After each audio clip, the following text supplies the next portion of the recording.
Here we go, folks. Zeroing in on Great Expectations by Charles Dickens, and particularly the novel's treatment of class. By the Victorian period, class, as it had been understood up until that point, was really rapidly changing. Like it changed everything, the Industrial Revolution had a strong impact on how the class system in England worked. By the Victorian period, the old feudal class system that had distinguished essentially two groups of rich and poor had broken down. A third middle class was beginning to emerge, and the upper crust of society were working quickly to develop a way of keeping this shifty, new, suspect blob of people in their place. That is to say, Victorian society was working to develop a social rhetoric that would put limits on the advancement of the middle class and the erosion of the upper class. It had used to be that, as I said, there were two groups, largely defined by the division of wealth and power. You had your wealthy class, which included royalty and the nobility, also called the aristocracy, meaning people who have a title, like duke or lord or whatever, and their wives. Titles like that were given to the nobility by royalty and were sort of empowered, backed by royalty, and usually came with a gift of land, meaning that to be a noble is to be a landowner in a big way, like usually a lot of land. That's your rich and powerful group. Then you had serfs or commoners who worked land that was owned by others or worked other manual labor jobs. People whose rank and rights landed them somewhere in the middle between rich and poor were a fairly small group, but they definitely existed. If you think way back to our studies on Robin Hood in the first semester, think about the yeoman figure that we talked about. The yeoman is a medieval example of a self-employed farmer who made kind of an exception to the rules. He wasn't a noble. He didn't have a title. So, according to all the major rules, he was functionally a peasant. But he was in a better situation and in some ways more respectable or more powerful than other peasants because he owned the land that he worked. He was his own boss. But, skipping forward to present day, by the Victorian period, thanks in large part, but not exclusively, to changes wrought by the Industrial Revolution, owning lots of land or having a title were not the only ways to get a hold of substantial wealth and power. There were many other trades that a person could make their fortune in, or in which they could come to have significant powers over others in the workforce. All of a sudden, the number of groups that had to be arranged into categories to define social class, this number was quickly expanding. Now, you had royalty and the nobility or the aristocracy, which as a group were collectively referred to as the gentry. And you still had the menial working class, but increasingly you also had people whose work was in trades, but was not necessarily manual labor.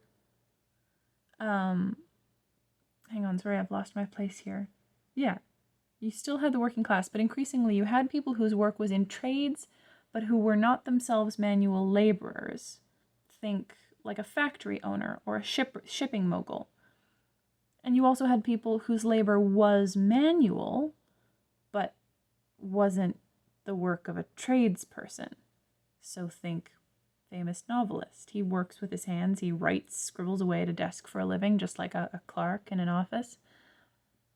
But he's not a tradesman. There's a different quality to his work.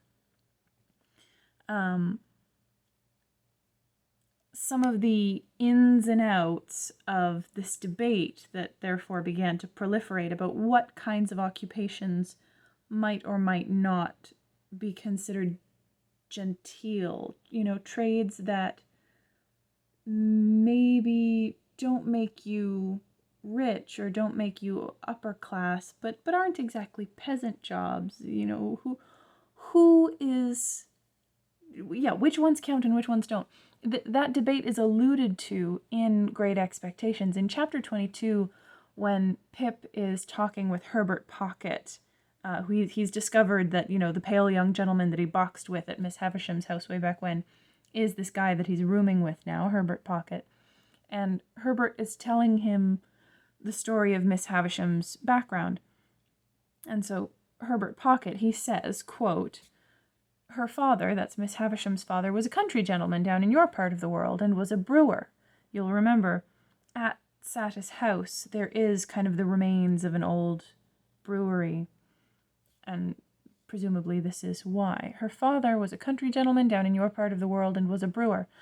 I don't know why it should be a crack thing to be a brewer, but it is indisputable that while you cannot possibly be genteel and bake, you may be as genteel as never was and brew. You see it every day. And by this, Herbert means that, it's sort of generally known that a baker can't be a gentleman, can't be truly respectable. That is considered a menial manual job, to be a baker. But to be a brewer, a maker of beer, for whatever reason, is somehow considered better than that, class-wise. So the quote goes on, it's generally acknowledged that while you can't be a baker and be genteel, you might be genteel and be a brewer. You see it every day. Pip says, "Yet a gentleman may not keep a public house, may he?" So if a gentleman can brew beer, that's fine.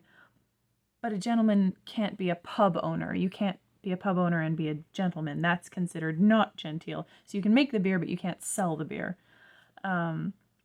Herbert returns, "Not on any account," returned Herbert, "but public house may keep a gentleman." Basically meaning gentlemen are as free as the next person to frequent a pub and drink the beer which perhaps he might have brewed but may not under any circumstances sell in a public house. He's sort of poking fun at the arbitrarity of the rules here. So I'll elucidate a little bit. At this point in history, what socially ambitious people wanted was to be respectable. They wanted to be considered people of quality. That's kind of one of the phrases that goes around. And by that I mean, even if they might not ever exactly be gentry, they wanted to be recognized as having a defining quality about them that was like a member of the gentry. There was this certain something, this ineffable je ne sais quoi, that was what people called gentility. If you were recognized by society as having reached that quality or status of genteel, then you would be called a gentleman or a gentlewoman, and you would have broken the class barrier. You would no longer be considered working class, and while perhaps you weren't exactly upper class, you were at least respectable. It's a strange application of the word, but that was how it was used. You were middle class, essentially. And that was a very tough jump to make. It was a much farther jump from working class to middle class in Victorian England than it is, say, in Canada today, at least in some ways. And it was a very new thing, the possibility of even being this something better than peasant, if not quite nobility. It was new. And what were the criteria that a person had to meet in order to become genteel? Which boxes did you have to tick if you weren't born into it? That is the $1 million question. That's a great question. And now, my young friends, old friends, friends of varying experience, you have entered the completely disordered, absurd, lawless, arbitrary, and self-contradictory realm of British class warfare and class definition. The rules are not written down anywhere, and they can change without warning, but they are rigid, they are sacrosanct, and breaking or flouting them can bring down very significant penalty. It's a weird, weird world. There's a great resource called victorianweb.org. It's a little bit old, dated by now, but a lot of the information is still good, and it's got all kinds of historical info about this time period, the Victorian period, and many of its authors. It's compiled by a variety of scholars and editors, and the following excerpts that I'd like to work with are taken from Victorian Web's article on The Gentleman, which was written by a Dr. David Cody. So, quote, Victorians themselves were not certain what a gentleman was, what his essential characteristics were, or how long it took to become one. Why, then, were many of them so anxious to be recognized as one, as a gentleman? Members of the British aristocracy, that is, nobles, were gentlemen by right of birth, although it was emphasized, paradoxically enough, that birth alone could not make a gentleman. While the new industrial and mercantile elites, in the face of opposition from the aristocracy, inevitably attempted to have themselves designated as gentlemen, as a natural consequence of their growing wealth and influence. So, one inroad to the name of gentleman might be right of birth, your social status, your sort of, basically your family's rank or title. Another inroad might be wealth and influence. If you're a person who has a lot of money and a lot of power and a lot of people working for you, is that not the same thing as, having a title, or functionally the same? Well, this was part of the debate. Returning to the quote here. Other Victorians, such as clergy belonging to the Church of England, army officer, members of Parliament, were recognized as gentlemen by virtue of their occupations. There was just this set of kind of written-in clauses in the rules of who is genteel and who is not. Certain occupations were just sort of grandfathered in. You were automatically considered genteel. While members of numerous other eminently respectable professions, engineers, for example, were not considered gentlemen. The concept of the gentleman was not merely a social or class designation then. There was also a moral component inherent in the concept which made it a difficult and an ambiguous thing for the Victorians themselves to attempt to define, though there were innumerable attempts. That's all from Victorian Web. Some of this, again, comes out in chapter 22, where Herbert and Pip are talking about Miss Havisham's background in Great Expectations. This is Herbert speaking now, talking about Miss Havisham's backstory. He says, there appeared on the scene, say at the races or the public balls or anywhere you like, a certain man who made love to Miss Havisham. I should clarify, this is not sexual. Made love to, at this time in Victorian writing, means professed love to, or began flirting with, or basically sort of began coming on to, or started trying to get in good with Miss Havisham. Yes, there appeared upon the scene a certain man who made love to Miss Havisham. I never saw him, for this happened 25 years ago, before you and I were, Handel. But I have heard my father mention that he was a showy man, and the kind of man for the purpose. Basically, he seemed like a sly rascal trying to get in good with some lady who could advantage him. But that he was not to be, without ignorance or prejudice, mistaken for a gentleman, my father strongly asseverates, because it is a principle of his, that no man who was not a true gentleman at heart ever was, since the world began, a true gentleman in manner. He says, no varnish can hide the grain of the wood, and that the more varnish you put on, the more the grain will express itself.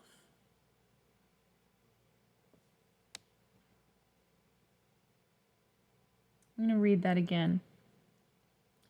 Matthew Pocket, Herbert Pocket's father, has this principle he believes. He says, this man who was flirting with Miss Havisham could never have been mistaken, except by a very stupid or prejudiced person, for a real gentleman, because no man who was not a true gentleman at heart ever was a true gentleman in manner.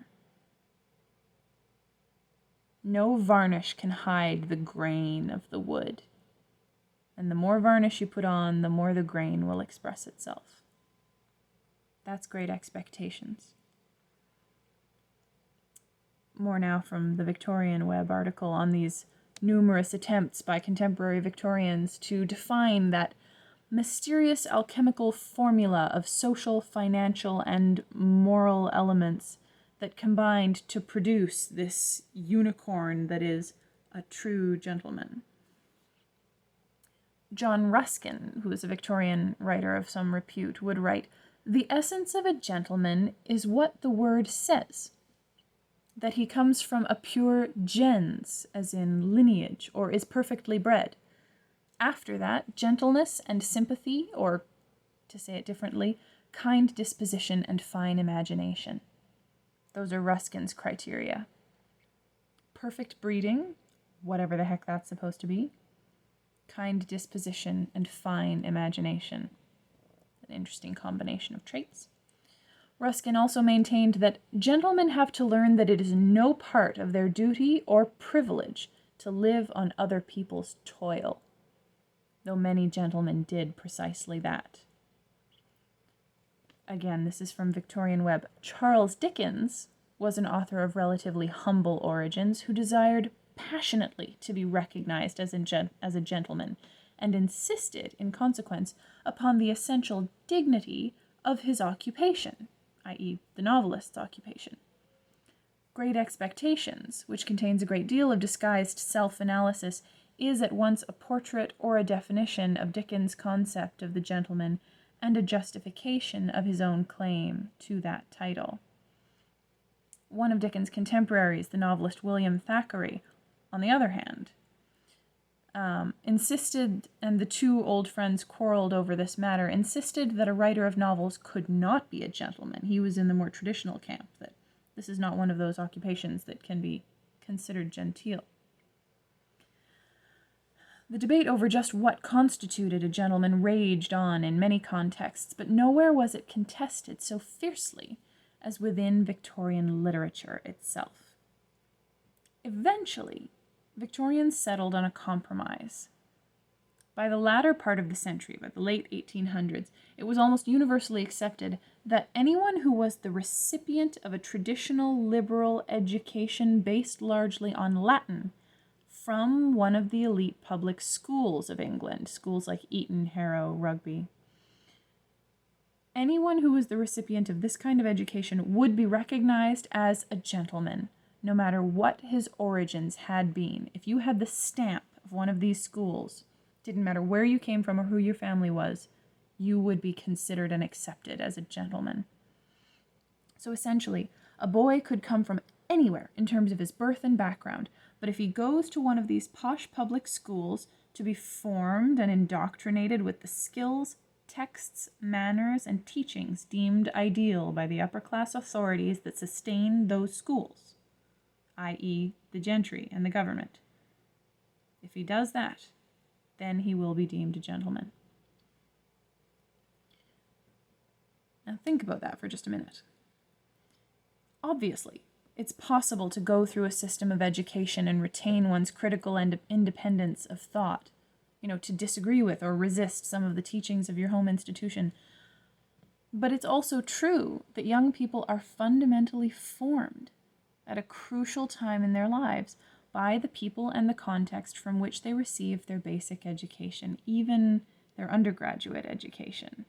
And I talked about this in my very first intro video to this course, about it's giving your school a lot of power to let your school tell you what to read, to have your whole literary diet shaped by the dictates of your syllabi.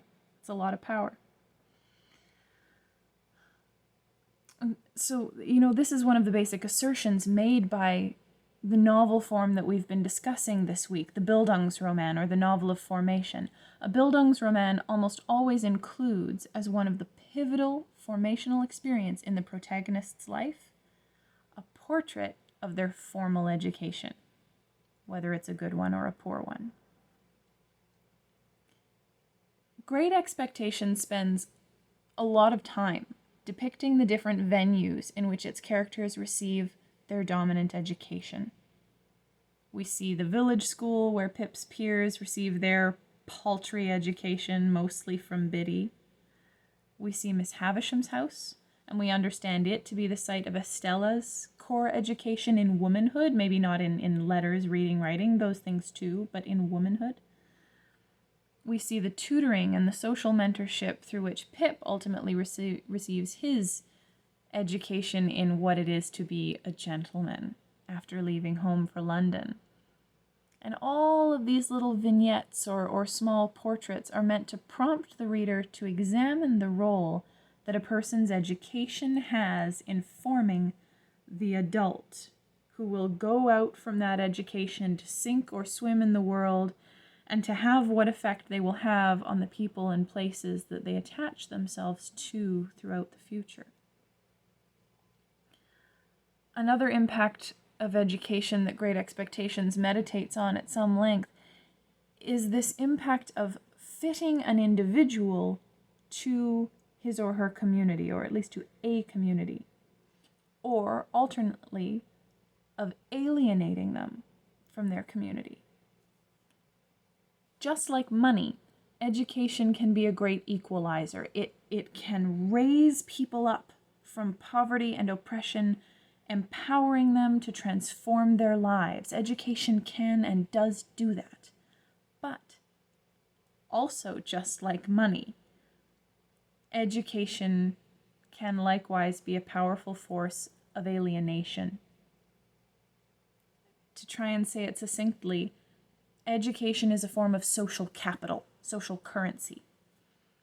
Because of the prejudices that adhere to people based on their level of education, much as there's a prejudice about how much money you have, whether those are prejudices of others put onto you or prejudices that we own about ourselves.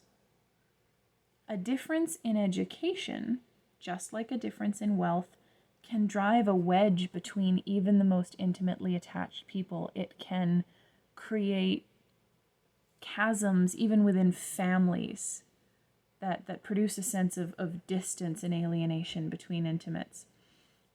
And this is, as I said, another aspect of education and of sort of class jostling that Great Expectations spends a significant amount of time depicting and interrogating and picking apart.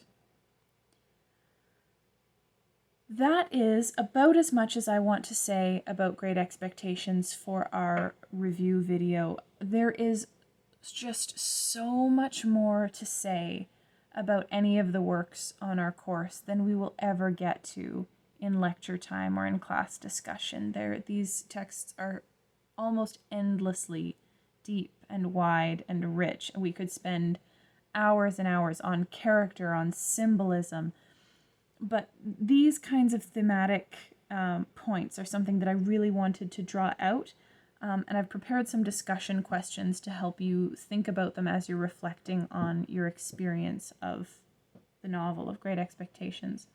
So, question number 1. Compare what Miss Havisham does in adopting and raising Estella, and all of that is detailed in chapters 22, 24, and 38. Compare what Miss Havisham does in adopting and raising Estella to what Magwitch does in making himself Pip's anonymous benefactor, making him a gentleman. That info is detailed in chapter 39. How are these two characters, Miss Havisham and Magwitch, similar in what they do and why they do it? How do they differ? Additionally, consider how Joe Gargery compares to both Magwitch and Miss Havisham, insofar as he took Pip into his family by marrying Pip's sister, he raised him and apprenticed Pip to his own trade. How does Joe's conduct towards Pip throughout the book inform our sense of Great Expectations' message on what makes a person of quality? In thinking about Joe, you want to see especially chapters 2, 7, 9, 18, 27, and 57. Question number 2.